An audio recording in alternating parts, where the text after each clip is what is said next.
Good day everyone, this is Professor A, and today I'll be discussing about time series forecasting using naive, moving average, and exponential smoothing. Okay, so let's start with naive forecast. So this is the simplest forecasting because you simply copy the actual demand and use it as your forecast for the next period. So as you can see, you just copy. So for month 6, we can say that the forecast is 95. So where do we get 95? From month 5. Now that we are done with naive forecasting, we move on to moving average. In this example, we use 3 moving average. So since this is 3 moving average, we are going to add periods 1, 2, and 3 so that we will have a forecast for period 4 or for month 4. Okay, so for month 4, we have a forecast of 92.67. So how do we compute this? Simply by adding month 1, 2, and 3 and divided by 3. Hence, 3 moving average. Then, do the same procedure with period 5. But you're going to consider month 2, 3, and 4 divided by 3. Then, your forecast for period 5 is 96. Now, how about for month 6? So, the forecast for month 6 is 96 and the periods considered are 3, 4, and 5 divided by 3. Okay, now that we are able to determine the forecast using the moving average, we proceed with determining the mean absolute deviation or MAD, the mean squared error or MSE, and mean absolute percentage error or MAPE. So to compute for the error, we simply subtract the actual sales from the forecasted sales of the moving average. Hence, we arrive at 3.33. Then use the same process or procedure. Now, for us to be able to compute for the mean absolute deviation or MAD, we first convert the error to absolute error. So mean to say, if there are negative, we are going to convert it to positive. Then we get the total and then we divide it by 2.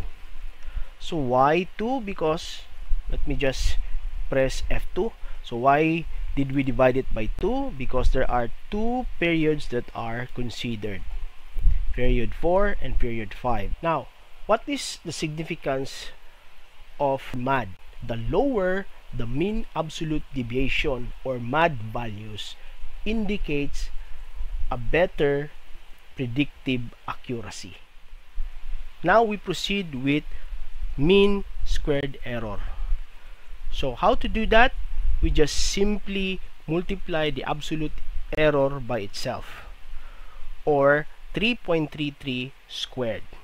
Then we arrive at 11.11. Then do the same below.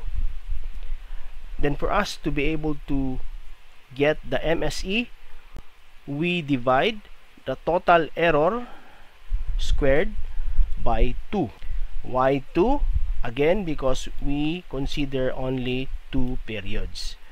Thereby, we arrive at our mean squared error of 6.06. Now, similar principle with MAD or mean absolute deviation. The lower the value, the better the predictive accuracy. Now that we are done with MAD and MSE, we proceed with MAPE or mean absolute percentage error. So how to compute for the percentage error? We simply divide absolute error from the actual sales. Hence, we arrive at 3.47. Then do the same process below. Then you divide the total percentage error by 2. Okay? Again, why 2? Because we only considered 2 periods. And we arrive at 2.26. Same principle, the lower the percentage error, the better predictive accuracy. Now let us proceed to our final topic, which is the exponential smoothing. So for exponential smoothing, we are going to use alpha value. So if our alpha value is 0.2, then our 1 minus alpha is 0.8 or 1 minus 0.2. Now before we proceed, let us first learn the formula for exponential smoothing. So F stands for forecast equals to alpha value times actual sales or actual demand plus 1 minus alpha times forecasted sales or forecasted demand. Okay, let us now apply the formula to our example. So for exponential smoothing or period 1, we just simply copy the actual sales and it will serve as our forecasted sales. Okay, you may leave it blank here or you may just copy, but the principle is that you are going to multiply your alpha value, which is 0.2, and your 1 minus alpha, which is 0.8, to 86, which is your actual sales as well as your forecasted sales, because you just merely copy the actual sales. Okay, so now that you have a forecasted sales in your period 2, we move on to period 3. So for period 3, we multiply our alpha value with our actual sales of 95,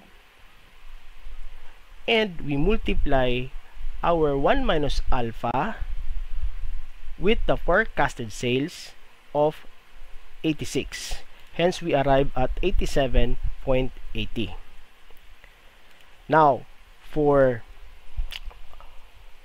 period 4 forecast, we then multiply our alpha value with period 3 sales, which is 97, and we multiply our 1 minus alpha to our forecasted sales of 87.80.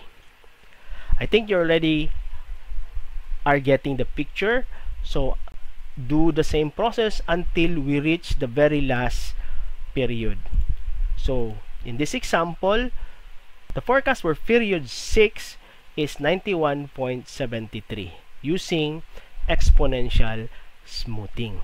Again, the actual sales is multiplied with alpha value, which is 0.2, and the forecasted sales is multiplied by 1 minus alpha, or equal to 0.8. Then you add them both, then that would be your forecast. Now, for the error, absolute error, error squared, as well as percentage error, it is the same principle as how we computed for moving average. The only difference is that the period that has been considered. For moving average, we divide it by 2. Here, we divide it by 4. Why 4? Because there are 4 periods that has been considered, starting from period 2 to period 5, or from month 2 to month 5. So, to compute for MAD, we simply divide the total absolute error by 4. Then we arrive at 7.16. For MSE, we divide the total error squared by 4. Then we arrive at 55.70. And for MAPE, we divide the total percentage error by 4. And then we arrive at 7.47. Okay, if you are learning from this video, feel free to like, comment, share, and subscribe. This is Professor A. Have a great day, everyone.